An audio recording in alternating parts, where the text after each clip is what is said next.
오늘은 이제 그동안은 기초를 좀 닦는 시간이었다고 하면은 이제 오늘부터는 본론으로 들어가는 그 마지막 때의 그 본 내용으로 들어가는 시간입니다. 예. 기대하시죠? 네. 긴장감도 있습니다. 마지막 때에 주님이 행하실 일을 우리가 함께 나누는 그런 시간으로 이제는 들어갑니다. 예. 준비되셨습니까? 예. 달려갈 것입니다. 할렐루야. 자, 마지막 때에 말씀을 하나님이 저에게 풀어주시면서 시작된 하나의 계기가 된 말씀이 있습니다.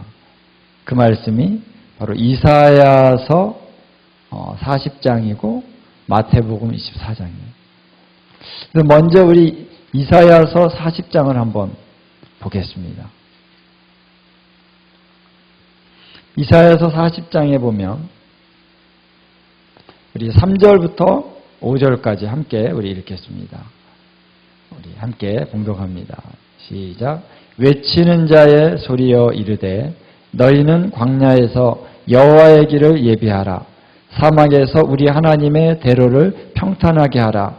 골짜기마다 도두어지며 산마다 언덕마다 낮아지며 고르지 아니한 곳이 평탄하게 되며 험한 곳이 평지가 될 것이요 여호와의 영광이 나타나고 모든 육체가 그것을 함께 보리라. 이는 여호와의 입이 말씀하셨느니라. 아멘.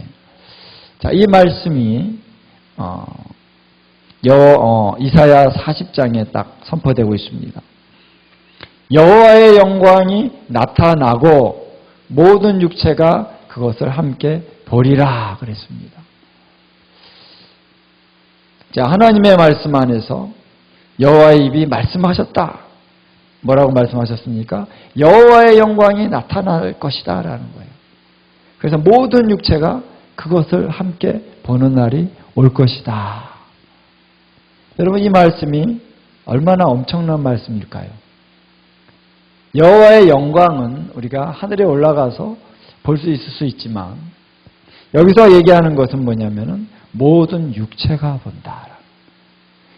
이 땅에 있는 육체라고 하는 건 모든 연약한 사람들을 얘기하는 거죠. 사람들의 연약함 안에서 그 영혼들을 부르는 그런 용어가 육체입니다. 근데 모든 육체가 본다. 모든 사람이 여호와의 영광을 다시 말하면 이 땅에서 본다라는 것입니다. 이것이 하나님의 킹덤의 핵심입니다. 킹덤은 우리가 죽어서 가는 것이 아니라 물론 죽어서 가지만 그것이 궁극적인 킹덤의 차원이 아니라 하나님의 나라가 어떻게 해요? 킹덤이 임하시옵소서. 할렐루야. 그렇게 기도하라고 예수님이 말씀하셨습니다. 여러분, 신약과 구약은요 연결이 되어 있습니다. 예수님이 주기도문에서 하나님의 나라가 임하시옵소서. 뜻이 하늘에서 이루어진 것처럼 땅에서 이루어지다라고 말씀하시는 것은 이 구약의 말씀들을 쫙 보면은 그것이 다 배경에 깔려 있는 말씀입니다. 예수님은 오셔가지고 갑자기 딴 말씀하신 거 아니에요. 구약에서 이어지는 말씀들을 쭉 끌고 예수님은 이어져서 말씀하시는 것이다라는 거예요. 그래서 예수님이 바로 이것을 얘기하는 것입니다. 하나님의 킹덤이 임하시도록 기도해라. 오도록 기도해라. 어디서? 하늘로부터 이 땅으로 오는 것입니다. 하나님의 영광은 어떻게 나타납니까? 하늘에 있는 하나님의 영광이 이 땅으로 임한다는 것입니다. 그래서 모든 육체가 그것을 함께 보리라. 이 사건이 일어난다는 거예요. 엄청난 사건이. 근데 이 사건이 이제 어떻게 일어났느냐라고 했을 때 신약에서 이 구절을 인용을 합니다. 그래서 누가복음 3장을 한번 보겠습니다.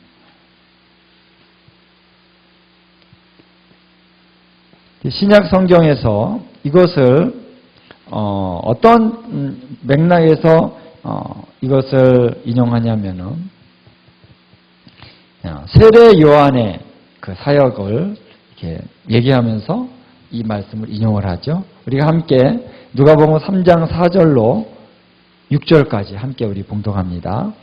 시작. 선지자 이사야의 글을 쓴 바 광야에서 외치는 자의 소리가 있어 이르되 너희는 주의 길을 준비하라. 그의 오실 길을 곧게 하라. 모든 골짜기가 메워지고 모든 산과 작은 산이 낮아지고 굽은 것이 곧아지고 험한 길이 평탄하여질 것이요 모든 육체가 하나님의 구원하심을 보리라 함과 같으니라. 자, 이 말씀을 딱 인용을 했어요. 근데 이제 한 가지 어떤 단어가 달라요. 물론 여러 가지 약간씩 좀 다르지만 정말 결정적으로 다른 단어가 있습니다. 뭡니까? 아까 이사야서, 분명 이사야서 아까 40장 말씀 그 인용한 것이 분명한 것 같은데 결정적인 단어가 달라요. 예, 여기는 구원하심이라 그랬죠. 하나님의 영광을 보리라 이사야서에서 예언했는데 여기서는 하나님의 구원하심을 보라 이렇게 말을 했어요. 제가 처음에 이제 성경을 보면서 그냥 우리는 신약에서 구약을 딱 인용한 말씀 보면은 이게 구약의 말씀 그대로라고 뭐 철떡같이 믿었잖아요. 언젠가는 배신감을 느낀 것 같은 느낌이 드는데 이거랑 이 구약에 있는 말씀이랑 달라요. 그런 게 많아요. 사도들이 이제 뭐 구약의 말씀을 인용했는데 구약의 말씀하고 다른 게 많더라고요. 야, 이게 왜 그럴까? 우리는 성경을 토시 틀리면 안 된다고 믿기 때문에 그렇게 암송을 하잖아요. 아니 그런데 우리 사도들이 말이야 성경을 인용하는데 왜 이럴까 이게 뭐 깜빡해가지고 그런가? 근데 하나님께서 이제 뭐 물론 그것을 얘기하시는 분도 많이 이제 들었고 결국은 뭐냐면은 성령께서 구약을 인용할 때도 성령님의 계시 가운데 단어들을 바꿔서 계시하실 수 있다는 것입니다. 그래서 여기 왜 구원하심이라고 그랬을까? 이사야서에서는 영광이라고 그랬는데 물론 이제 구원하시기 위해서 영광으로 나타나야 되는 것도 맞지만 이것을 우리가 좀 깊이 엿볼 때 이 말씀은 어디까지나 신약에서 인용했을 때 이 말씀이 완전하게 성취되는 때는 이때가 아니라는 것입니다. 이때는 예수님 초림 때잖아요. 예수님의 재림의 그 시기에 이사야서 말씀은 완전하게 이루어지는 것인데 그런데 부분적으로 예언의 말씀을 굉장히 이제 부분적인 성취가 되는 경우가 많이 있습니다. 그래서 이 경우는 세례 요한이 이제 사역을 할 때 예수님이 또 나타나시고 사역을 하실 거잖아요. 그것이 굉장히 부분적으로 성취된다라는 것입니다. 그래서 예수님이 오셨을 때는 그 하나님의 영광 그 자체를 다 보여주시진 않았습니다. 그렇죠? 또 모든 육체가 보는 것도 아니었습니다. 그런데 예수님이 오신 거는 구원을 전하셨죠. 구원하심을 전하셨잖아요. 할렐루야. 그래서 여기서 성령님께서 굉장히 의도적으로 구원하심이라고 하는 것으로 바꾸셨다. 그래서 모든 육체가 하나님의 구원하심을 보도록 하는 하나의 시작이었다는 것을 여기서 얘기하는 차원이다라는 것입니다. 사도행전에 보면은 또 많은 구절들이 있는데 왜 그것을 이렇게 바꿨을까 하는 것들을 이제 깊이 묵상해 하다 보면은 다 의미가 있더라고요. 그런 거 이제 나중에 우리가 좀 더 우리가 나누고자 하고요. 그래서 여기서 세례 요한이 회개의 세례를 전파할 때 광야에서 외치는 자의 소리다. 이거를 이제 인용한 거예요.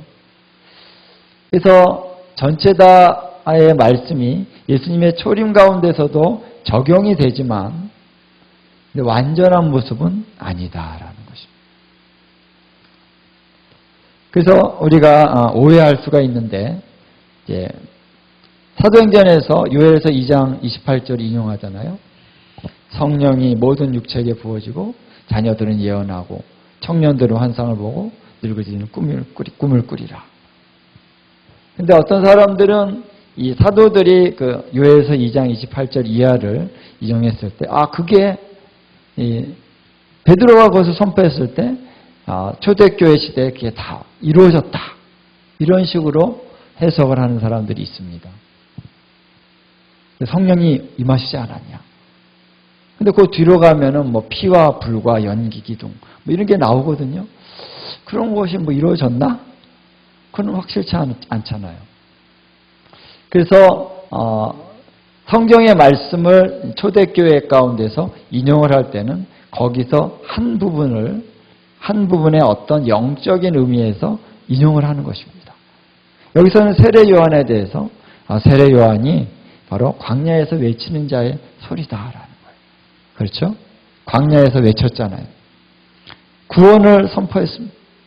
이런 부분에서 부분적으로 이 말씀이 성취됐다는 것을 얘기하는 것이죠. 그리고 사도행전에서도 성령이 임하신 그날 부분적으로 이것이 이루어진 것입니다. 그런데 아주 지역적인 장소에서 이루어진 것이지, 전 세계를 보면은 이스라엘이라고 하는 거기서 이루어진 것이지 모든 육체에게 부어주셨다? 이렇게 보기는 참 어렵잖아요. 그렇죠? 그래서 오늘 우리가 초대교회 시대는 이 말씀들이 부분적이고 영적인 차원에서 이루어졌다라는 것입니다. 그러나 이제 이 말씀이 마지막 때에는 이 말씀의 그 문자 그대로 온전한 의미에서 이루어진다라는 것입니다. 할렐루야. 이것을 우리는 믿는 것입니다. 자, 그래서 이사야서 아까 40장의 말씀으로 다시 돌아가 보면은 모든 육체가 여호와의 영광을 보는 때가 온다. 할렐루야. 그리고 나서 이제 6절에 말하는 자의 소리여 이르되 외치라. 대답하되 내가 무엇이라 외치리까 하니 이르되 모든 육체는 풀이요 그의 모든 아름다움은 들의 꽃과 같으니 푸른 마르고 꽃이 시들면 여호와의 기운이 그 위에 불미라. 이 백성은 실로 풀이로다. 푸른 마르고 꽃은 시드나 우리 하나님의 말씀은 영원히 서리라. 아멘. 하나님의 말씀은 영원히 설 것이다. 예, 우리가 찬양도 많이 부르잖아요. 주의 말씀은 영원해. 그리고 아름다운 소식을 시온에 전하라. 복음 들고 산을 넘는 자들의 발걸음. 이 말씀 이제 여기 말씀입니다. 근데 우리가 이제 구약의 말씀을 이렇게 우리의 입장에서 조금씩 이렇게 은혜 가운데 이렇게 인용해 가지고 이제 찬양도 만들고 설교도 하고 우리 교회 가운데 적용하고 우리 나라에 적용하고 좋습니다. 적용을 얼마든지 할 수 있어요. 그러나 이 말씀에 보다 더 정확한 성취적인 차원에서의 의미를 우리가 봐야 되는 것이죠. 그래서 이 때가 언제냐라는 거예요. 하나님의 영광이 모든 육체에게 임하는 때가 언제냐. 그리고 이 말씀을 이제 들어가면서 이 말씀을 이사야서만 딱 보면은 잘 모르겠어요. 근데 이 말씀이 이제 연결된다는 것입니다. 그 다음에 이제 시온에게 이 말씀을 전하라. 예루살렘에게 전하는 자여 그랬죠. 이 말씀은 어디에 전하라고 주신 말씀입니까? 시온에 전하라는 말씀. 복음 전도하라고 하는 말씀 이제 연결이 될 수도 있지만 이 말씀은 시온에 전하라는 거예요. 그렇죠? 예루살렘에 전하라는 거. 여기 예루살렘이 여기 보이죠? 우리는 설교할 때 좋습니다. 예루살렘에 전하라. 왜? 그리고 유다 성읍들에게 이르라. 너희 하나님을 보라. 너희 하나님을 왜 보라는 것입니까? 그가 오신다라는 거예요. 할렐루야. 그의 영광으로 그가 오신다. 그가 너희를 구원하기 위해서 시온아 예루살렘아, 유다의 성읍들아, 너희들 가운데 너희의 하나님이 오신다라는 거예요. 할렐루야. 실제적이죠. 그렇죠?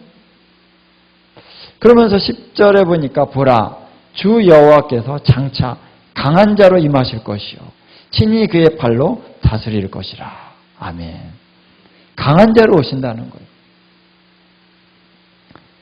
보라, 상급이 그에게 있고 보응이 그의 앞에 있으며 그는 목자같이 양떼를 먹이시며 어린 양을 그 팔로 모아 품에 안으시며 젖먹이는 암컷들을 온순히 인도하시리라.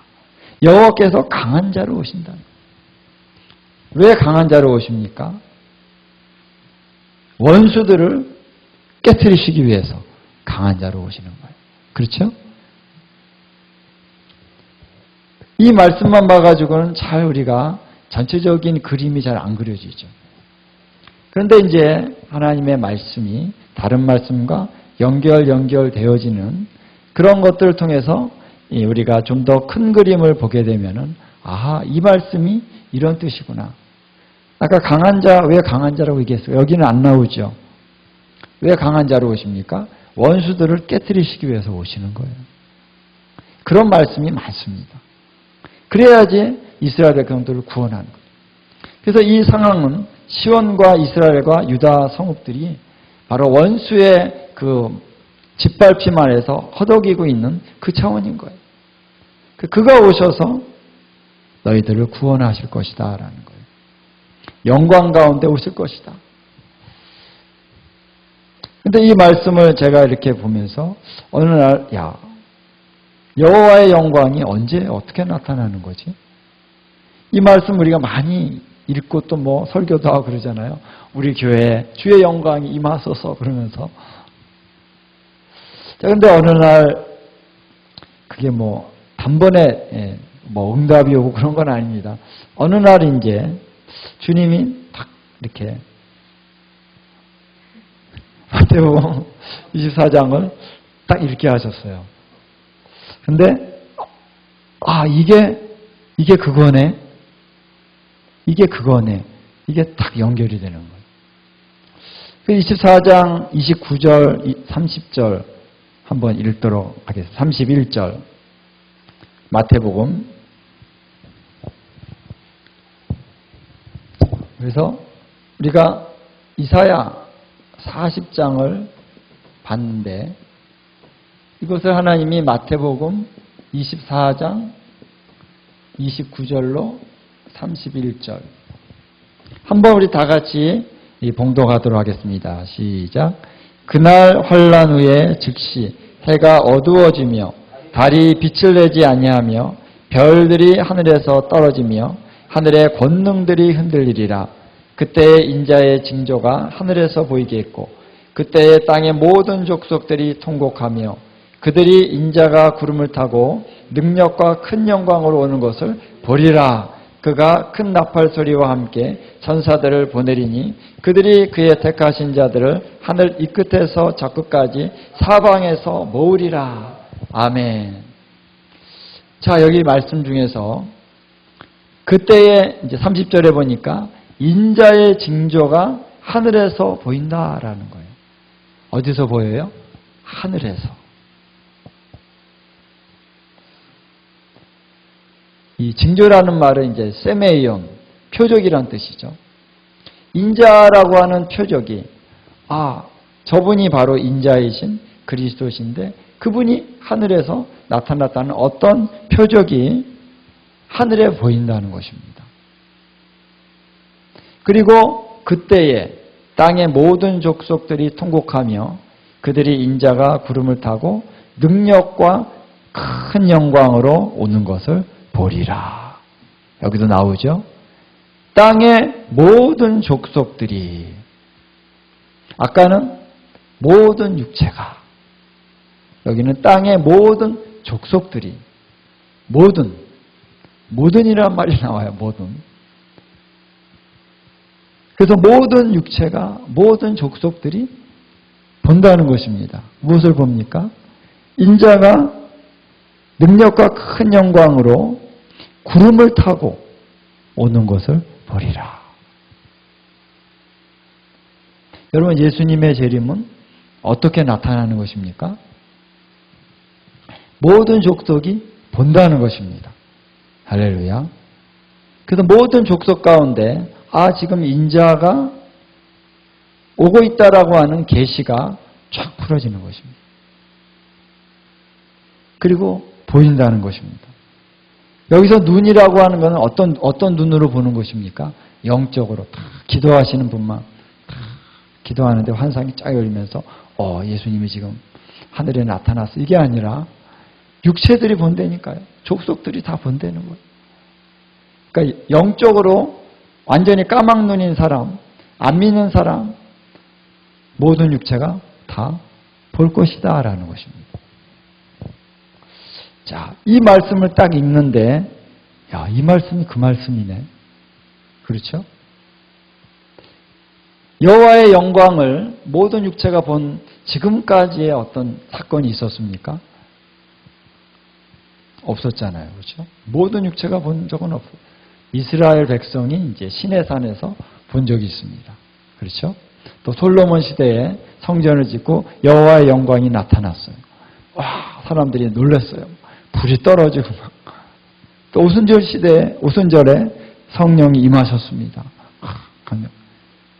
또 우리 가끔 부흥 집회 때 수많은 사람들이 막 모였습니다. 거기에 또 하나님의 영광이 나타난 때도 있었고, 그러나 이거는 차원이 그것과 완전히 다른 차원이다. 어떤 차원입니까? 전 세계적인 차원이에요. 모든 족속 가운데 임한다.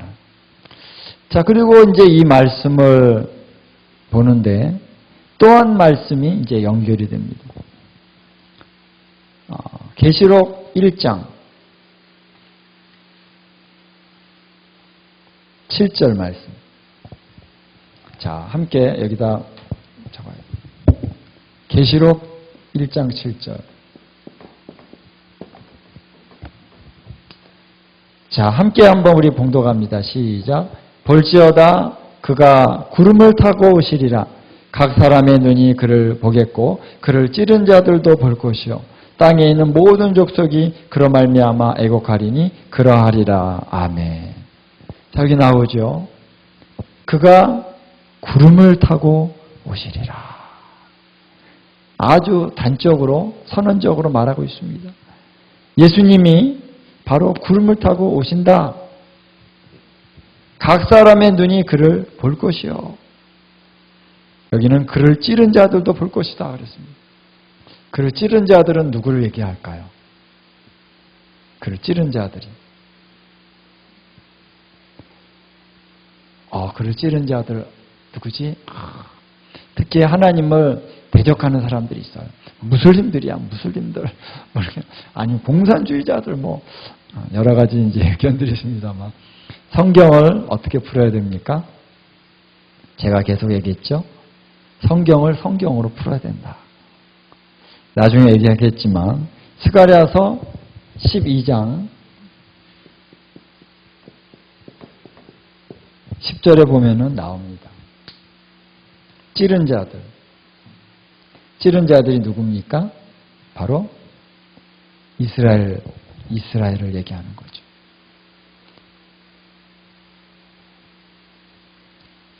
여러분들이 한번 일단 찾아보시고 또 계속 이 구절을 우리가 찾아볼 것입니다. 그래서 각 사람의 눈이 보고 찌른 자들도 볼 것이고 그리고 땅에 있는 모든 족속이 그로 말미암아 애곡하리니. 애곡한다는 거예요. 통곡을 한다. 그래서 이 사건이 예수님의 재림의 사건이 우리가 그림을 그릴 때 왜 통곡이 일어날까? 이런 마음도 들 수 있고요. 여러 가지 사람들마다 느낌이 다 있겠지만 하나님의 말씀은 분명합니다. 마태복음에도 그랬고 여기 이제 마태복음 24장은 이제 마가복음 같은 경우는 이제 13장에 나와요. 이 병행 구절이 나오거든요. 마태복음과 마가복음 비슷한 구절이 많죠. 똑같이 나오는데 자, 왜 통곡을 하고 왜 애곡을 할까? 그리스도가 인자가 하늘에서 당신의 영광을 나타내실 때 왜 애곡을 하고 통곡을 할까요? 왜냐하면 예수님이 다시 오시는 것은 심판을 위해서 오시는 거예요. 우리는 우리 좋은 예수님, 우리 예수님에 대한 이미지는 산타클로스 비슷하게 나눠주고, 예수님은 자기를 위해서, 우리를 위해서 생명도 내어주신, 얼마나 우리를 사랑하십니까? 근데 그분이 이제는 심판하시는 분으로 오신다는 거예요. 그래서 계시록에 보면 그의 입에서 아주 날카로운 그 검이 나와서 막 사람들을 죽입니다. 그래서 그의 옷이 피로 선열이 튀어서 붉은 옷이 된다고 이사야서 63장에 나옵니다. 그러면 우리의 인본적인 관점에서는 왜 사랑의 예수님이 사람을 죽여?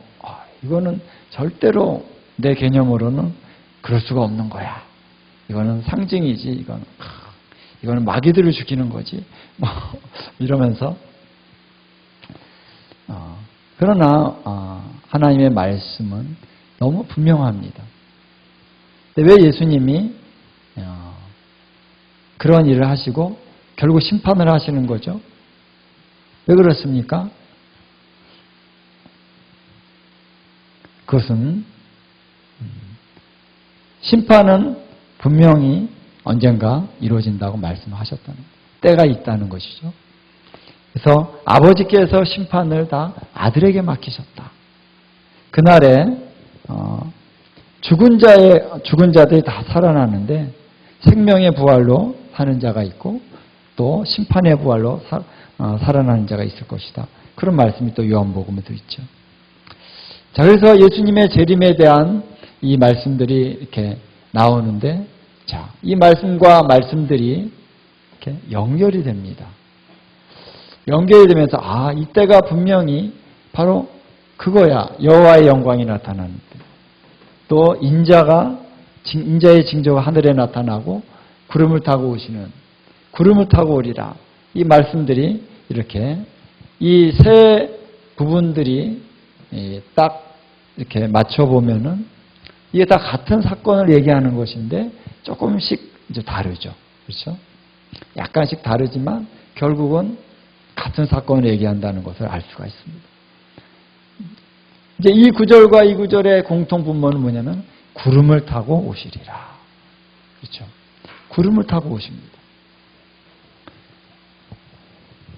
그리고 모든 사람이 본다. 그리고 통곡하고 애곡한다. 같이 병행 구절이죠. 그래서 주님의 재림의 날에 이런 일들이 일어나는구나. 자, 그러면서 제가 이렇게 성경의 구절과 구절이 이렇게 연결이 되니까 좀 더 확실한 어떤 그 증거들을 보게 된다라는 것입니다. 자, 그러면서 이제 마태복음 24장을 한번 갑니다. 그 결과 어떠한 결론을 얻게 되냐면 마태복음 24장 전체는 예수님의 재림과 관련된 전체 그 내용이라는 거죠. 그렇죠? 그 중에서 마태복음 24장 30절의 말씀은 이렇게 연결이 되는 사건인데 이 30절 이전의 사건도 있고 이후의 사건도 있다라는 것이죠. 그래서 예수님의 재림이 이루어지는 과정이 있구나. 예수님의 재림이 어느 날 그냥 뿅 나타나가지고 샤샤샥 다 이루어지는 것이 아니라 예수님의 재림이 이루어지는 과정이 있다는 거예요. 프로세스가 있다는 거죠. 프로세스라고 하는 거는 첫 번째 이루어진 거 다음에 두 번째가 있고 두 번째 다음에 세 번째가 있고 이것이 순차적으로 이루어진다라는 것입니다. 그래서 오늘 이 말씀을 읽을 때 주님이 굉장히 이렇게 마치 검사가 죄인들 이렇게 잡아넣기 위해서 뭔가 이렇게 조사를 하죠. 조사해서 당신의 알리바이가 지금 성립이 됩니까? 안 됩니까? 내가 그때 여기 있었다 그러는데 그게 맞습니까? 안 맞습니까? 이거 막 조사하잖아요. 시간 맞춰보고 증인들 세우고 그래가지고 이거는 아니다, 기다 딱 평가하는 것처럼 하나님의 말씀을 우리가 읽을 때 특별히 이 사건들이 성경에서 어떠한 순서로 얘기를 하고 있는가라는 것을 쭉 보는 것입니다.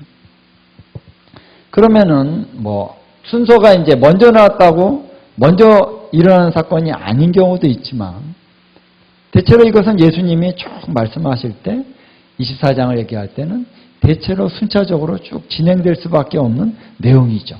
그렇죠? 그래서 이 마태복음 24장을 보니까 순차적으로 사건이 짝짝짝짝짝짝 가더라는 거예요. 그렇구나. 이사야서도 여호와의 영광이 나타나고 모든 육체가 볼 것이고 그리고 그가 장차 강한 자로 임하실 것이다. 순서가 있는 거예요. 그렇죠? 모든 사람이 모든 육체가 볼 수 있도록 나타납니다. 그리고 나서 강한 자로 임하시는 거예요. 오시는 거예요. 그렇죠? 그래서 시온아 너의 구원자가 오신다. 유다의 성읍들아 너의 구원자가 오신다. 전파하는 자가 있다는 거예요. 그렇죠? 복음을 들고 복음 이제 그들을 구원에 대한 복음. 이런 모든 사건들이 순서가 있는 거예요. 보여지고 임하는 것처럼. 여기도 크게는 이것과 똑같은데 그러한 어떤 사건의 전개가 이루어진다는 것입니다. 그거를 이제 하나씩 이제 따져서 들어가야 되는 것입니다. 성경을 볼 때 특별히 마지막 때를 우리가 볼 때는 또 다른 성경도 마찬가지죠. 그래서 그냥 이렇게 은혜 가운데 성경 보고 읽다가 은혜 받는 구절 보고 은혜가 됐어. 이제 이렇게 그렇게 성경을 볼 수도 있지만 그러나 이제 우리 지도자들은 그래서 교사들은 이 말씀을 보다 깊이 체계적으로 읽고 또 해석을 해야 될 줄로 믿습니다. 왜냐하면은 막 다르게 해석해가지고 말씀을 혼미케 하는 자들이 있거든요. 그래서 우리가 마지막 때 이러한 일들 때문에 우리 한국교회가 여러 가지 많은 파장을 일으켰잖아요. 그래서 막 KBS, MBC에 나오고 그래가지고 막 우리가 부끄러운 일을 많이 당했습니다. 이제 교회가 예수님 오신다 그래가지고 밤새도록 주여 휴거되게 하옵소서. 근데 밤새도록 했는데 안 나타나셨어. 그러니까 저 목사님이 항상 외쳤기 때문에 저 목사님은 휴거됐나? 근데 저 목사님은 휴거가 안 됐어. 근데 보다니까 없어졌어. 저 목사님 휴거됐나 그랬더니 휴거된 게 아니라 도망갔어. 휴거된 게 아니라 예수님이 안 오시니까 도망갔어요. 제가 그런 교회에 이제 나중에 그 사건 이후에 그런 교회에 갔었어요. 그 교회는 그래도 목사님이 정말 신실한 부분이 있어가지고 성도들이 많이 빠져나가지는 않고 그 사건 이후에. 근데 그때 이제 간증을 들어보니까 소원이 내려오지를 않더래요. 밤이 되는데 밤새도록 손이 안 내려와요. 주여, 휴거돼야 되니까 주여 나의 이름을 불러주소서. 근데 안 오시는 거야. 이제 새벽이 딱 되고 이제 동이 텄는데도 개중에 어떤 사람은 며칠 좀 더 해야지. 혹시 날짜가 잘못될 수 있으니까. 그러나 며칠 지나고 몇 달이 지나고 몇 년이 지나도 예수님 휴거되는 일은 없었어요. 그렇죠? 그래가지고 막 혼란이 있었죠. 그 교회. 거기 가서 제가 이제 같이 좀 입작을 해가지고 청년 때 가가지고 제가 거기서 로마서를 가르쳤는데 저도 잘 모르면서 로마서를 가르치고 그랬습니다. 그래서 한국 교회의 그 현실을 거기서 좀 더 제가 리얼하게 이제 간증을 통해서 접할 수 있었죠. 왜 이런 일이 일어납니까? 왜 이런 일이 일어났습니까? 하나님의 말씀을 옳게 분별하지 못했기 때문에 이런 일들이 일어나는 것이다. 그래서 오늘 우리는 하나님 말씀을 정확하게 분별해야 되고, 그래서 지난 시간, 지난 시간 계속 제가 여러분에게 이 말씀의 그 원리에 대한 얘기를 했죠. 말씀이 말씀으로 해석이 되어져야 된다. 그리고 이 말씀은 정확무한 하나님의 살아계신 하나님의 말씀이다라는 것입니다. 어떤 말씀은 취하고 어떤 말씀은 버리고, 말씀을 해석을 할 때 내 자의적으로 해석하고 그러면 안 된다는 것이죠.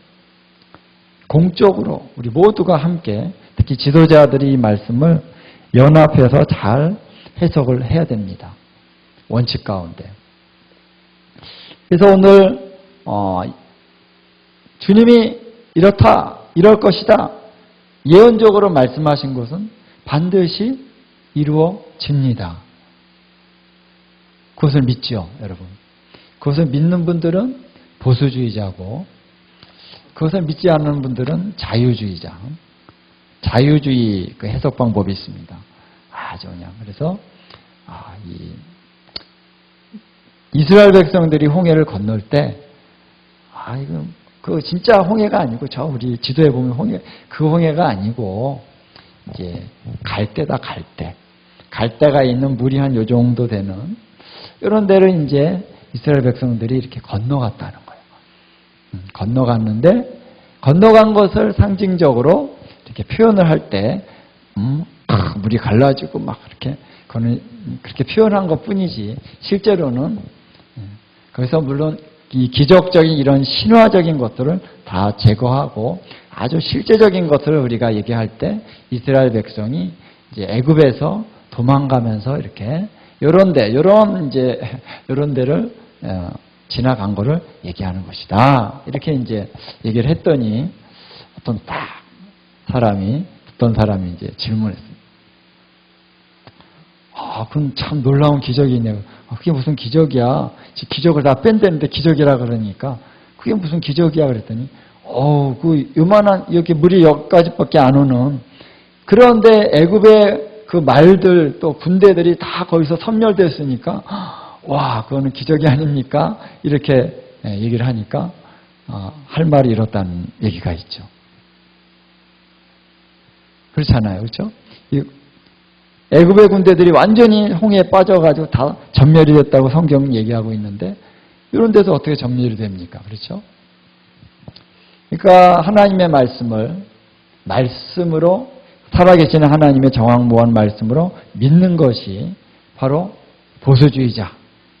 근데 한국교회가 주로 보수주의죠. 할렐루야. 그래서 저는 이러한 한국교회의 전통을 너무나도 참 귀하고 아름답고 사랑합니다. 존귀한 거예요.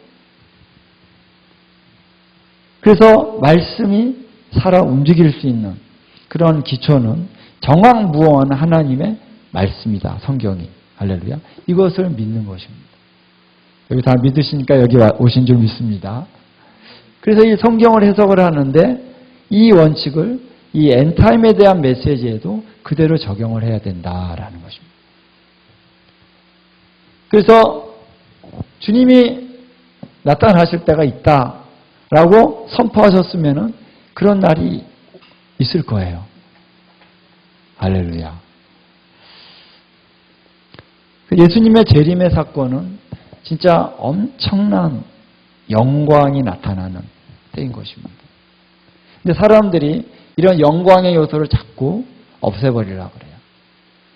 우리의 이해력 가운데 좀 이렇게 어느 정도 수용할 수 있는 차원에서 이 말씀을 이해하려고 바꿉니다. 자꾸 신학적인 작업을 합니다. 요한계시록을 쓴 책을 제가 많이는 안 읽어봤지만 신학교 다닐 때 어떤 교수님이 꼭 읽어봐라 그래가지고 읽었는데요. 완전히 상징으로 다 풀더라고요. 이거는 실제로 일어나는 건 아니고 이게 어떻게 실제로 일어나겠냐. 이런 거예요. 이런 다 상징적으로 어떤 의미다. 영적인 어떤 의미가 있다.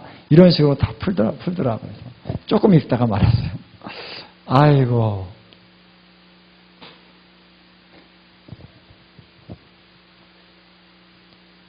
이게 굉장히 중요한 거죠. 자, 이 사건을 우리가 특별히 한번 좀 얘기를 한다면요. 모든 육체에게 하나님의 영광이 나타나리라.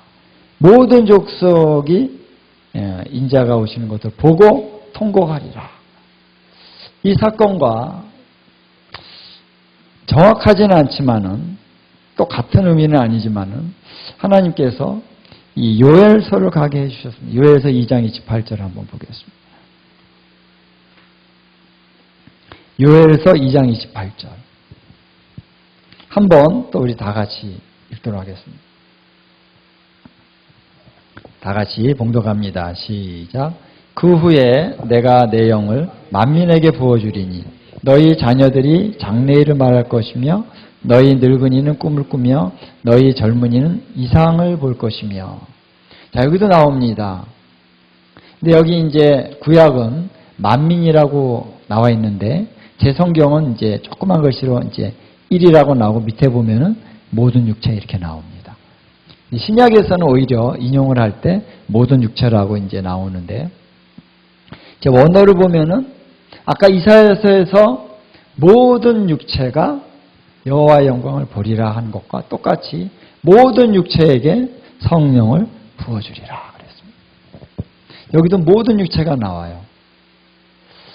자, 그래서 내가 처음에는 모든 육체에게 성령을 부어주면은 이제 오순절날 성령이 임하시니까 그들이 막 방언을 했잖아요.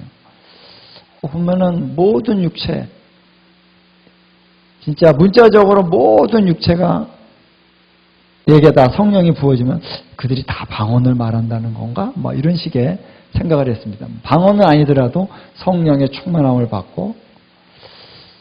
근데 제가 이제 이것을 묵상하면서 부어주시는 것과 그것이 그들 가운데서 성령님이 받아들여져서 부어졌는데 성령을 받아서 성령 안에서 역사가 일어나는 것은 또 다른 차원이라는 것입니다. 그래서 성령을 부어주는 사건은요, 심판과 관계가 있어요. 성령을 부어주실 때 그 성령을 받지 않으면 그 사람은 하나님의 구원에 동참할 수가 없는 거죠. 그래서 성령이 곧 심판을 얘기하는 그런 의미가 있다라는 것입니다. 그래서 성령이 믿지 않는 자들에게는 심판의 영으로 임하시는 거예요. 믿는 자는 성령을 받고 구원을 받는 것이죠. 그래서 모든 육체에게 하나님이 성령을 부어주시는 것은 모든 육체에게 기회를 주시는 것입니다. 그러나 여기 보면은 너희 자녀들이 장래일을 말하고 너희 늙은이들 꿈을 꾸고 너희 젊은이들은 이상, 너희라고 얘기합니다. 너희 자녀들과 늙은이들과 젊은이들만 어떠한 꿈을 꾸고 예언을 하고 이상을 본다. 다시 말하면은 제한이 있다는 거예요. 성령님이 역사하시는 사람들은 제한이 있는데 너희들. 그래서 너희들이 누구를 얘기하냐? 유대인들을 얘기하냐? 이렇게 얘기할 수, 여기 이제 요엘서 보면 유대인들 그런 배경이 있으니까. 그래서 이 너희라고 하는 것은 바로 하나님의 백성들로서 성령을 받는 그들 자체를 얘기하는 거죠. 그래서 너희들 제한이 있다는 거예요. 다가 아니라는 것입니다. 그래서 마지막 때 이 모든 육체가 다 인자가 하늘에서 나타나는 것을 본다라는 거예요. 강림하시는 것을 볼 것이다. 저는 이제 이 말씀을 쭉 보면서 왜 이 말씀이 있느냐 하면은 우리가 이 말씀을 하고 나서 조금 이따 얘기하겠지만 이 말씀이 이제 하늘에서 인자가 강림하시는 것을 보고 그 다음에 즉각적으로 확 이 땅에 오셔가지고 모든 게 다 끝나버리는 그런 것이 아니라 어느 정도의 기간이 있다는 것입니다. 하늘에서 재림하여 강림하여 오시는 것을 모든 육체가 보고 그러고 나서 그냥 다다닥 한번 1분 몇 초 내에 하루 내에 모든 것이 다 끝나는 그런 것이 아니라 어느 정도의 기간이 있다는 것입니다. 왜 그 기간을 두시느냐라는 거예요. 그것은 회개하게 하시기 위함이라는 것이죠. 그걸 이제 어느 정도의 기간이 있느냐라는 것은 계시록을 봐야 돼요. 계시록에 보면은 이제 그거에 대한 나중에 그것을 제가 얘기할 것입니다. 계시록에 보면은 인자가 하늘의 영광 가운데 나타나신 후에 임하시는 데까지는 시간이 있다는 거예요. 그래서 이사야서 40장에도 아까 그랬잖아요. 여호와의 영광을 보리라. 그 다음에 이제 시온에 아름다운 소식을 전하는 자는 가서 외쳐라. 기간이 있다는 거예요. 어느 정도의 기간일까? 우리가 정확하게 우리가 모든 것은 정확하게는 성경에 나오지 않지만 미루어 짐작할 수 있는 여러 가지 단서들이 있다는 것입니다. 그것들이 이제 같이 우리가 계속 나눌 것입니다. 그래서 하나님께서는 우리를 구원하시고 구원하실 수 있는 기회를 마지막까지 주시는 거예요. 하늘의 영광 가운데 나타나시면 거기서 많은 사람들이 통곡을 합니다. 이 통곡 가운데 와, 심판이 있구나. 두려움 가운데 그런데 회개하지 않고 계속 거부하는 사람이 있고 거기서 회개하고 주님을 믿는 그런 사람들이 있다는 것이죠. 그래서 하나님은 마지막까지도 회개의 기회를 주고 계신다라는 거예요. 그래서 우리가 핑계할 수 없는 것입니다. 자, 그래서 여기 이제 요엘서 2장 28절 모든 육체에게 성령을 부어주시는 그 사건. 그 사건이 그냥 너무 이게 모든 그러니까 모든이란 말만 보고 여기도 모든이고 요엘서 2장 28절도 모든이니까 모든끼리 똑같은 단어니까 이때 같은 때 일어날 거야. 이렇게 보면은 안 되죠. 그렇죠? 그러면 안 됩니다. 그건 자의적인 해석이 되는데. 근데 이제 하나님께서 요엘서를 이제 나중에 또 여러분 해야 될 게 많습니다. 요엘서를 전체적으로 쭉 봐야 되는데, 자, 요엘서의 내용이 뭐냐라는 거예요. 요엘서의 내용은 전체적으로 여호와의 크고 두려운 날이 임하는 거에 대해서 요엘서는 포커스를 두고 있는 것입니다. 그러니까 여호와의 크고 두려운 날 아시죠? 여호와의 크고 두려운 날이 이르기 전에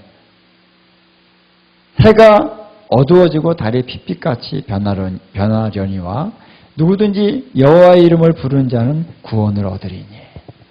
이 말씀 여러분 잘 알잖아요.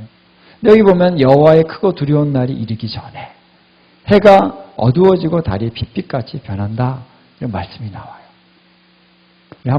다시 한번 보겠습니다. 요엘서 2장. 아까 28절 읽었죠? 29절에 시작. 그때 내가 또 내 영을 남종과 여종에게 부어줄 것이며 내가 이적을 하늘과 땅에 베풀리니 곧 피와 불과 연기 기둥이라.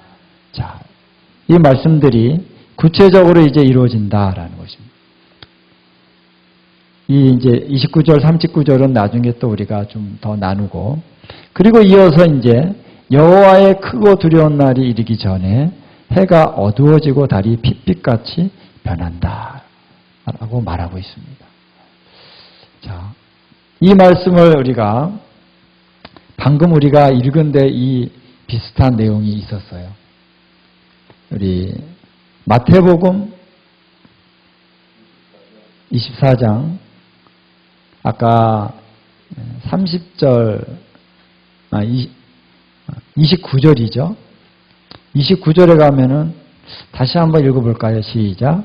그날 환난 후에 즉시 해가 어두워지며 달이 빛을 내지 아니하며 별들이 하늘에서 떨어지며 하늘의 권능들이 흔들리리라. 여기 보면은 해가 어두워지고 달이 빛을 내지 아니한다. 그리고 별은 떨어진다. 별이 떨어진다는 거예요. 별이 떨어지면 어떻게 될까요? 별이 하나라도 별이 크잖아요. 뭐 크지 않더라도 지구보다 좀 작은 별이라도 지구에 떨어지면 어떻게 될까요? 지구가 박살날 텐데. 그런 상상을 우리가 할 수가 있습니다. 그래서 제가 지난번에 얘기했잖아요. 천동설과 지동설 얘기했죠. 그래서 성경을 우리가 제대로 해석을 하다 보면은 지동설이 될 수가 없다는 것입니다. 지동설이 나오기 전에 천동설을 얘기했던 시절이 맞는 것이라는 거예요. 그래서 별이 하나만 떨어져도 지구가 박살날 겁니다. 그렇죠? 근데 여기는 별들이 엄청 많이 떨어진다는 거예요. 물론 별똥별이라고 얘기할 수 있겠지만 어쨌든 별이 우수수 떨어진다는 거예요. 이런 사건이 이제 해가 어두워지고 달이 빛을 내지 아니하고 별들이 하늘에서 떨어진다. 그리고 요에서에는 해가 어두워지고 달이 핏빛같이 변하려니와. 근데 여러분 이제 핏빛같이 변하는 것과 어두워지는 것이 어떤 차이가 있을까? 이 달이 월식을 보면요. 월식을 자세히 보면은 처음에 달이요. 월식이 시작될 때 어두워져요. 어두워지다가 어느 시점에 가서 달이 빨갛게 됩니다. 이 월식의 그 프로세스 과정 가운데 어두워질 때가 있고 아주 빨갛게 될 때가 있고 그래요. 그러니까 달이 어두워지는 거는 핏빛같이 변하는 거 그것이 이제 같은 맥락이라고 볼 수 있는 것입니다. 그래서 이 구절에 나오잖아요. 그렇죠? 이 구절에서 이 구절과 어떻게 해요? 같은 사건이 일어난다는 것이 같이 나오고 있다는 거예요. 좀 쫓아오십니까? 이해되시죠? 반응을 좀 해주셔야지. 그렇죠? 여기의 사건과 한 가지 사건만이 아니라 모든 이라는 것이 나온 것만이 아니라 여기에 달이 어두워지고 이제 해가 어두워지고 달이 핏빛같이 변하고 어두워지는 이 구절이 같이 나오고 있다는 것입니다. 아, 그러니까 이게 비슷한 무렵이구나라는 것을 알 수가 있다. 있죠. 그렇죠? 성경에 다른 데도 뭐 이런 구절이 많이 나오고 다른 데서도 뭐 요즘에도 뭐 이런 사건들이 많이 일어난다면 뭐 꼭 그게 그때라고 얘기하지 않을 수도 있지만 성경에도 보면은 그런 구절이 있긴 있는데 아주 흔치 않아요. 그리고 지금 이 시기에 이런 일들이 지금 일어나지 않고 있습니다. 일어난 적이 없습니다. 그렇죠? 해가 어두워지고 달이 동시에 어두워지는 때는 없었어요. 일식, 월식은 있었지만. 그렇죠? 그리고 별들이 떨어진다. 이런 일들이 동시적으로 일어난 때는 없었다라는 거예요. 근데 이것이 이제 일어나는 때가 오는데 그것을 우리가 표적이라는 거죠. 표적. 이런 사건들이 하나의 표적, 사인이라는 것입니다. 바로 이 시기라고 하는 사인이다라는 거예요. 이 시기. 이 시기와 이 시기가 다시 말하면은 맞아 떨어진다는 거죠. 이게 30절입니까? 이 30절에 일어나는 것과 같이 일어나는 것을 보면서 아, 이것과 이것이 같이 맞물려서 이 시기에 일어나는 것이구나 라는 것을 알 수가 있다라는 것입니다. 그래서 저는 우리 요엘서를 2장 28절을 하면서 주여 부흥에 대해서 우리가 기도를 많이 합니다. 이 말씀이 오늘 우리에게 적용되는 건 얼마든지 우리가 좋아요. 주님 지금도 성령이 임하셔서 우리에게 자녀들은 예언할 것이요 청년들은 환상을 보고 늙은이들은 꿈을 꾸려고 그랬으니까 성령을 부어주십시오. 또 그리고 초대교회에 그 성령이 임했습니다. 진짜 그들에게 꿈과 환상과 계시가 열렸죠. 그렇죠? 그런 역사가 지금 계속되고 있습니다. 그러나 이 요엘서 2장 28절이 구체적이고 확실하고 온전하게 이루어지는 때는 아직 안 왔다는 것입니다. 그건 언제 오느냐? 예수님이 재림하여 오시는 그때. 모든 육체가 예수님의 그 임하심 가운데, 그 영광 가운데 임하시는 그분을 보면서 통곡하는 사건과 모든 육체에게 성령을 부으시는 사건은 거의 동시적으로 이루어질 것이다 하는 것입니다. 그래서 많은 사람들이 그 영광을 보리라. 통곡을 합니다. 성령이 부어집니다. 근데 거기서 회개하고 주님께로 돌아오지 않는다면 이제 더 이상 회개를 못하고 심판으로 가게 될 것이고, 거기서 회개하는 자, 거기서 성령을 받고 이제 주님이 이 땅에 오셨을 때에 이제 최종적인 그런 부활의 영광을 경험하는 시기까지 연단을 받게 된다는 것입니다. 연단을. 그래서 하나님의 그 둘째 부활에, 첫째 부활에 동참하게 되는 그런 영광을 얻는 자로서 가게 될 수가 있는 것입니다. 그 성령을 부어서 우리를 연단하시는 것이다. 할렐루야. 그때가 언젠가 아직은 모르죠. 그때에 바로 성경이 말한 그 부흥은 바로 그때 일어나는 것입니다. 마지막 때입니다. 근데 그 부흥을 우리가 사모하는 자들에게 지금도 하나님이 부흥을 계속 일으키고 계시죠. 근데 이 부흥의 완전한 의미의 그때는 그때다라는 거예요. 할렐루야. 그래서 제가 성경을 보면서 약간 이제 격가지로 나가서 또 한 차례 이때 이전에 또 한 차례 부흥이 오게 되는데, 그 부흥이 어떤 부흥이냐 볼 때 에스겔 37, 38장을 한번 보면요. 에스겔 37, 38장에 보면은 고개 전쟁이 나옵니다.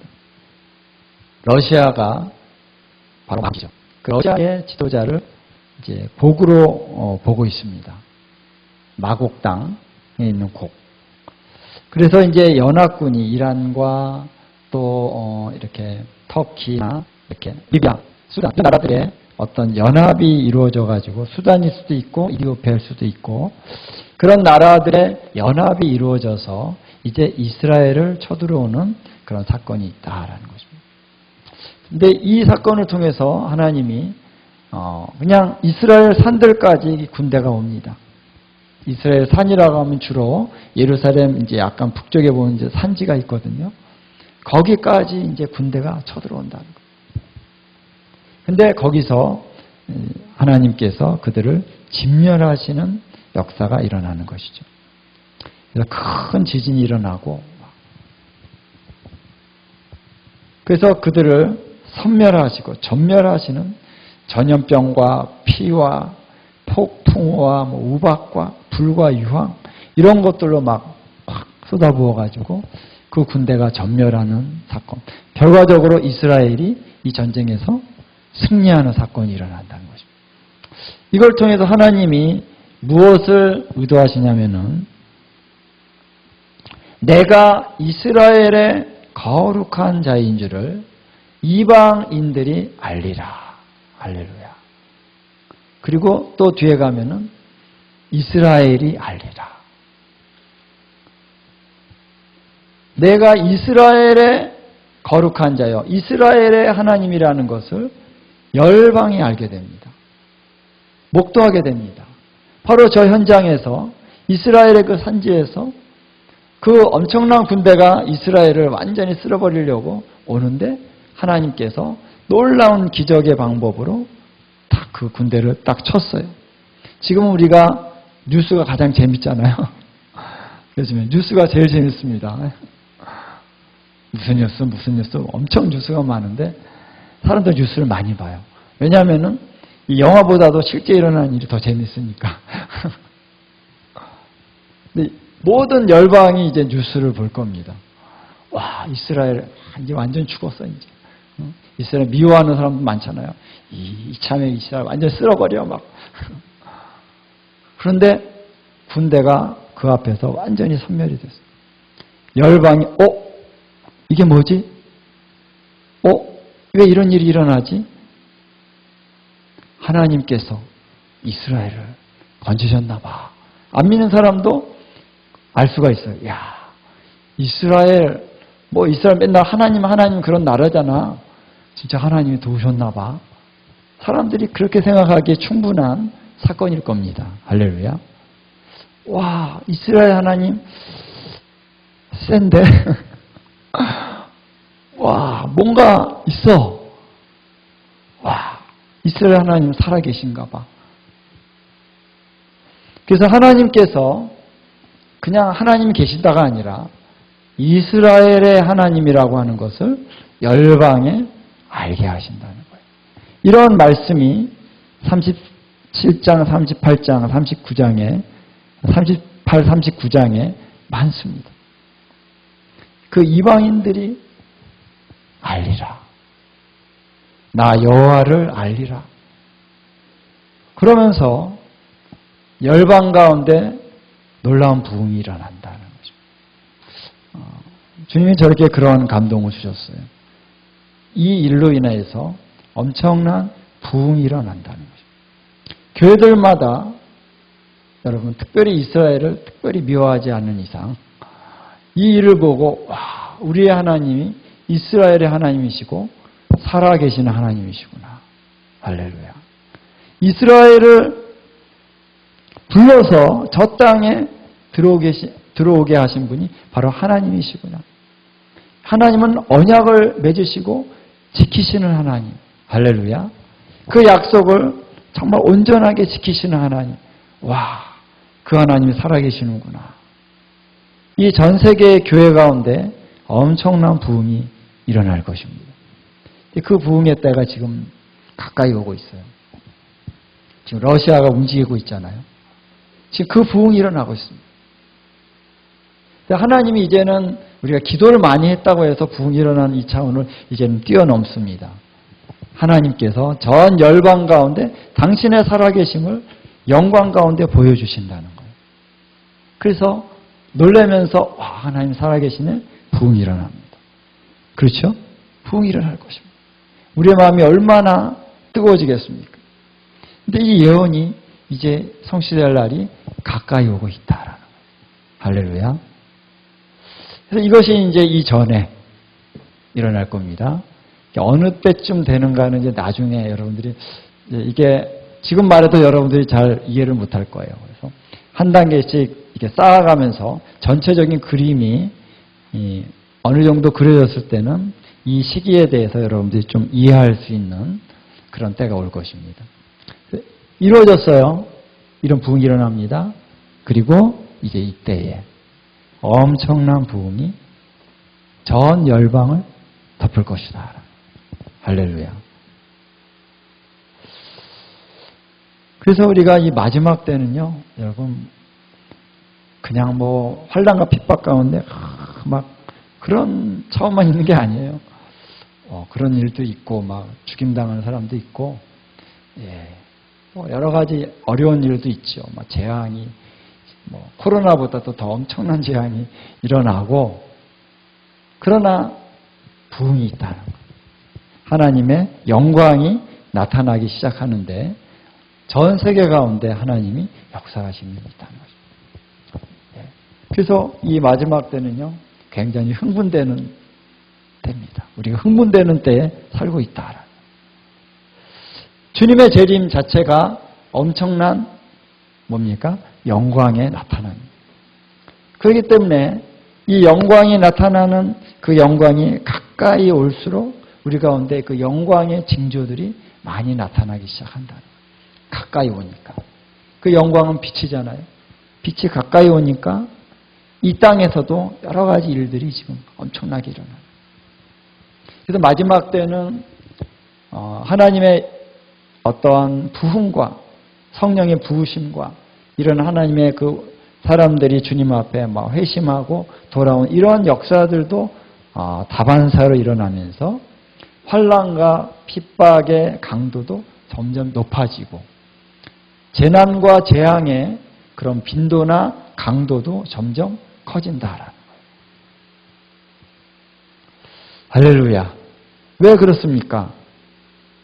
빛이 가까이 오니까 그렇게 될 수밖에 없는 것이고, 그래서 성경은 그걸 뭐라고 얘기했냐면 우리 마태복음 24장을 한번 다시 펴도록 하겠습니다. 성경이 이제 이 땅에 많은 일들이 일어날 것인데 그런 것들을 이제 하나의 시작 지점이 있다. 이 모든 것은 재난의 시작이라 이렇게 얘기했습니다. 재난의 시작이라 하는 이 원어를 보면은 8절 나오죠? 이 모든 것은 재난의 시작이라 그랬는데 재난이라는 뜻이 이 헬라어를 보면은 오딘이라는 뜻입니다. 오딘.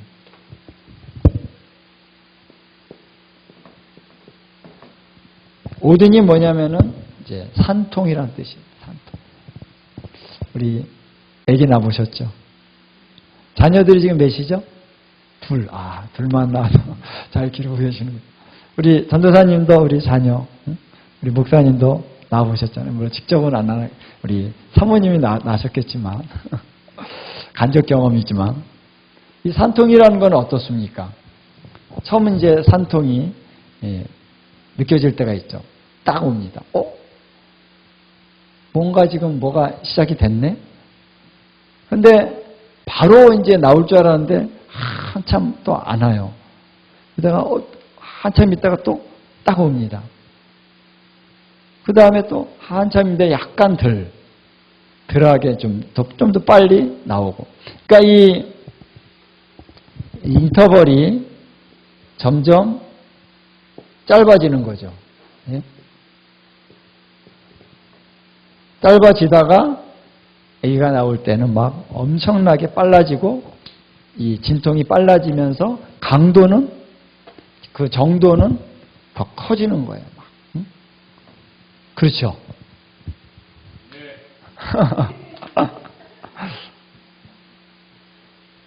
그것처럼 마지막 때 사건들은 그렇게 진행이 됩니다. 지금 이제 코로나가 발생이 됐잖아요. 뭐 코로나 지나고 나니까 또 살 것 같네. 그렇게 느끼죠. 예. 살 것 같습니다. 근데 또 온다는 거. 근데 좀 더 강하게. 좀 더 강하게. 이게 이제 오딘이라는 뜻이 그거잖아요. 그래서 이것이 산통이 시작이 되는 것이 뭐냐면은 민족과 민족이 나라와 나라를 대적하고 곳곳에 기근과 지진이 있으리니. 여기 보면은 이제 마가복음 보면은 전염병도 나옵니다. 기근과 지진과 전염병이 있으리니. 이것이 이 모든 것이 바로 이 산통의 시작이라.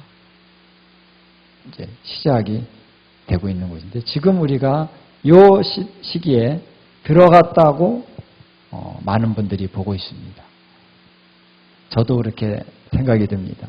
지금 이때에 들어갔다 우리가. 산통이 시작이 됐다는 거예요. 그러면 여러분 산통이라고 하는 것은 출산을 위한 것이죠. 뭘 출산하는 것입니까? 뭘 출산? 출산의 내용은 뭡니까? 예수님의 재림이죠. 재림의 징조가 시작이 되는데 딱 마지막에 예수님이 딱 재림하면 이제 출산이 된 것이다라는 거예요. 그렇죠? 마태복음 24장을 이렇게 우리가 좀 볼 겁니다. 그래서 오늘 간단히 보고 또 다음에 또 볼 것인데 제가 이제 이 사건을 강조적으로 얘기했습니다. 이 사건을. 근데 이 사건이 일어나는 과정에서 이렇게만 보면 안 돼요. 이렇게만 가로적으로만 40장, 이사야 40장, 마태복음, 계시록만 해서 요거 이렇게만 보다 보면은 또 자기의 어떤 임의로 해석이 가능할 수가 있습니다. 이 사건이 진짜 맞는가라고 볼 때는 이쪽으로도 봐야 된다는 거예요. 요건 아니고 수직적으로도 봐야 된다는 거예요. 24장 1절부터 쭉 오면서 이 구절이 과연 어떤 위치에서 이 사건이 일어나는 것인가 같이 봐줘야 된다는 거예요. 그래서 우리가 뭘 크로스 체크라 그러잖아요. 크로스. 수직적으로도 봐야 되고 수평적으로도 봐야 된다. 그래서 이것이 맞는가 면밀히 조사하고 검토하면서 이거를 분석하고 해석을 해야 된다라는 거죠. 그래서 오늘 24장을 자세히는 못하겠고 살짝만 보고 다음 주에 좀 우리 자세히 봐야 될 것 같습니다. 예. 자, 24장을 이제 24장이 어떻게 시작이 되냐면은 1절부터 3절까지 한번 우리 보도록 하겠습니다. 시작. 예수께서 성전에서 나와서 가실 때에 제자들이 성전 건물들을 가리켜 보이려고 나오니 대답하여 이르시되 너희가 이 모든 것을 보지 못하느냐. 내가 진실로 너희에게 이르노니 돌 하나도 돌 위에 남지 않고 다 무너뜨려지리라. 예수께서 감람산 위에 앉으셨을 때에 제자들이 조용히 와서 이르되 우리에게 이르소서 어느 때 이런 일이 일으켰사오며 또 주의 임하심과 세상 끝에는 무슨 징조가 있사오리까. 예, 여기까지. 그래서 이 말씀이 시작이 되는 배경은 뭐냐면은 자, 제자들이 이렇게 질문을 했어요. 어느 때에 이런 일이 있겠사오며 또 주의 임하심과 세상 끝에는 무슨 징조가 있사오리까. 이렇게 이 질문에 예수님이 대답을 하셔서 쭉 대답을 하시는 것입니다. 여기서 보면은 주의 임하심이라고 하는 것은 이제 파루시아 나타나다라는 뜻이에요. 파루시아. 그래서 주님의 그 임하심, 재림의 사건을 얘기할 때 파루시아라는 단어를 많이 쓰거든요. 주의 파루시아와 세상 끝에 할 때 이제 여기 보면 세상이라고 나왔는데 우리가 원어를 봐야 됩니다. 이 세상 끝이라고 할 때 세상 끝 하면은 야, 이 세상은 다 망할 거고 이제 다 없어질 거니까 이 세상 끝에 예수님이 오시고 이제는 이 세상은 끝장이야. 뭐 이런 어떤 이미지가 있잖아요. 세상 끝이라고 하면은. 근데 원어를 보면은 이제 아이온이라는 단어를 썼어요. 세상이라는 거는 코스모스. 이건 세상입니다. 아이온은 시대, 세대 이렇게 번역할 수 있는 이거는 이제 시간적인 그런 관점이고 이거는 공간적인 관점의 용어예요. 그래서 이 세대, 그 세대 끝에 라고 하는 뜻이에요. 세대의 끝이 있다는 거예요. 그 세대라고 하는 거는 쭉 이제 시간이 있으면은 여기서 여기까지가 한 세대요. 여기서 여기까지가 또 하나의 세대요. 그래서 또 하나의 세대가 이게 세대라고 하는 거는 연속적인 개념이 있을 수가 있는 거예요. 그래서 어느 시점에 지금 그 세대, 바로 이 제자들이 있는 이 세대, 혹은 마지막에 어떠한 역사가 일어나는 그 세대에 끝이 있다는 거예요. 끝이. 그 끝에는 무슨 징조가, 무슨 표적들이 있겠습니까? 이걸 이제 물어보는 것입니다. 그래서 예수님이 그걸 다 대답을 하셨어요. 그래서 이 끝에만, 끝이라는 단어만 얘기하고 6절에 보니까 이러이러한 일이 있는데 아직 끝은 아니니라 그랬죠. 끝이 또 나오죠. 그렇죠? 그 다음에 13절 그러나 끝까지 견디는 자는 구원을 얻으리라. 끝이 나옵니다. 그 다음에 14절 그제야 끝이 오리라. 끝이 나오죠. 제가 이 끝을 얘기하는데 이 끝이 어떤 끝이냐라는 거예요.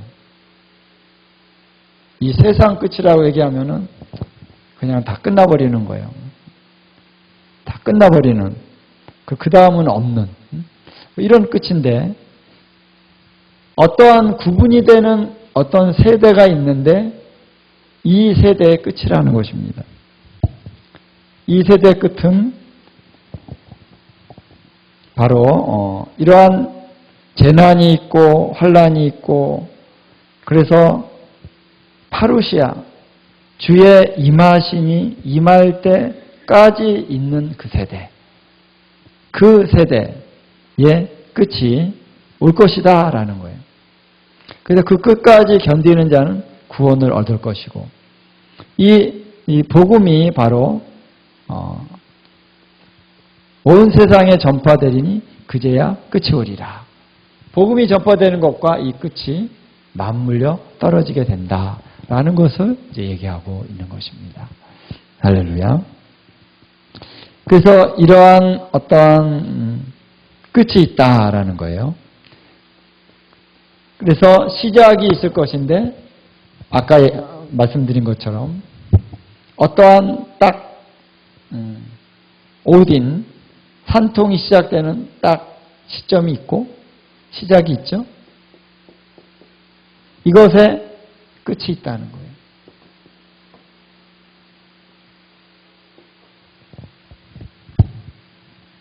이런 의미에서 이 세대의 끝이다라는 거예요. 여기가 시작일 수도 있겠고 이제 여기 말한 시점 예수님이 오셨던 초림의 그때로부터 하나의 세대 아이온이라고 하는 이 에이지 영어로는 이제 에이지라고 할 수 있죠. 이 시대에 끝이 있다는 거예요. 끝이. 그리고 이 끝은 무엇을 의미하냐면은 새로운 시대의 시작을 의미하는 것이다. 예수님이 오심이 딱 오시면 끝나는 게 아니라 또 새로운 시작이 있는 거예요. 천년왕국이 시작이 되는 것입니다. 그래서 그거를 왜 애써 이 시대라고 하는 단어를 세상 끝이라고 번역했을까? 번역자의 신학적인 관점이 여기 가미가 되는 것입니다. 그래서 여러분 이제 오늘 그 앱을 여러분 다 이렇게 갖고 계시죠? 이제 앱을 보면서 한번 나중에는 같이 하겠습니다만 앱을 봐야 돼요. 앱을 보면서 이게 세대인지 세상인지 정확하게 이것을 봐야 됩니다. 자, 그래서 오늘 여기까지 이제 주님의 이 마지막 때 사건에 대해서 이제 우리가 좀 구체적으로 들어가겠습니다. 여러분 이해됐죠? 이제 이쪽도 더 봐야 되지만 또한 이쪽도 좀 계속 봐야 되고 그래서 마태복음 24장이 어떻게 어떤 의미를 갖는가를 우리가 한 절 한 절 이제 앞으로 볼 것입니다. 그래서 이 사건을 통해서 주님의 다시 오심이 어떤 의미일까라는 것들을 우리가 엿볼 수 있기를 더 깊이 우리 깨닫게 되기를 주님의 이름으로 축원을 드립니다. 하나님 아버지 오늘 우리가 함께 말씀을 나눴습니다. 마지막 때에 대해서 우리가 하나님 바르게 깨닫고 이해할 수 있는 눈이 열려질 수 있도록 우리들을 이끌어 주시기를 원합니다. 우리 마음 가운데 이미 선이해적인 많은 것들이 있는 줄 압니다. 주님, 이 부분들이 잘 정리가 될 수 있도록 성령께서 붙들어 주시옵소서. 그래서 오늘 우리가 말씀으로 시작해서 말씀으로 끝나기 원합니다. 말씀으로 한순간순간들을 우리가 밟아나가기를 원합니다. 성령님, 우리에게 지혜와 계시의 영을 불어넣어 주시옵소서. 깨닫게 하시고 온전케 하시고 그래서 하나님 말씀 안에 견고히 설 수 있는 저희들이 될 수 있도록 하나님 저희들을 이끌어 주시옵소서. 이 모든 과정을 아름답게 이끌어 주실 우리 주님을 찬양합니다.